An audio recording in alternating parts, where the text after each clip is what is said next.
Well, given the rate at which the number of non-professional investors, also known as retail investors, is growing, the JSE has developed a different way of keeping in touch with shareholders. The growth is spurred primarily by online brokerage firms, investment accounts through financial institutions like banks, and fractional investing. Let's find out more about this from JSE Investor Services CEO Carol Crozier. Carol, thank you for your time and good morning to you. How are you making investing and investment different?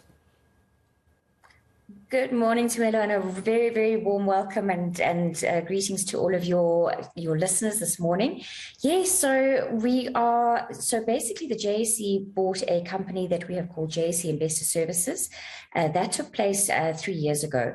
JSE Investor Services is a transfer secretary company. And what that really means is that we are looking after the registers of listed and unlisted companies. That's really our responsibility in terms of making sure that those share registers are up to date, that we've got the information within those share registers. And ultimately, our responsibility is to communicate with those shareholders. So for us, it's very, very important that we have got that connection with the end shareholder. And really, we're looking at ways and means to make sure that our retail shareholders have got a conduit through to the company that they are invested in. So we have got a fully blown walk-in center in Braamfontein, where we facilitate about 16,000 people coming through to our walk-in center every year. And we've got a fantastic call center where we have 15,000 people call through approximately every month. And then the JSE has launched a product called ShareHub, which really is a conduit for issuers to be engaging with their shareholders.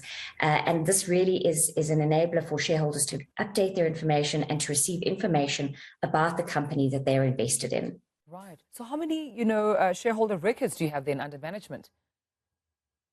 So within JSE Investor Services and within the companies that we're managing, we look after about 2.5 million shareholders.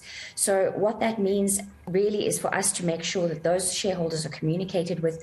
We make sure that they get their notice of AGMs. It's incredibly important for these shareholders to be active in terms of their AGMs, make sure that they know when they are voting and participating in those AGMs.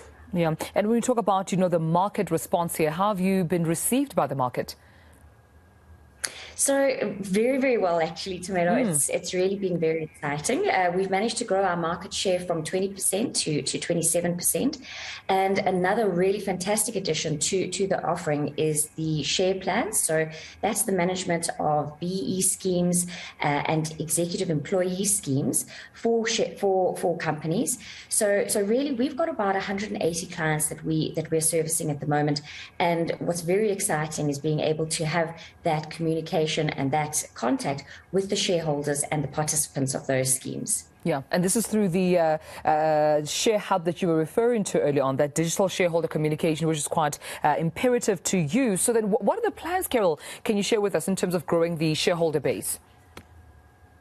Yes, so absolutely. So really what we are looking at doing, and one of the challenges that we've seen at Tumelo is in the market is really historically when shareholders were investing into companies, whether they be listed or unlisted, the only information that we really needed for them was a physical address.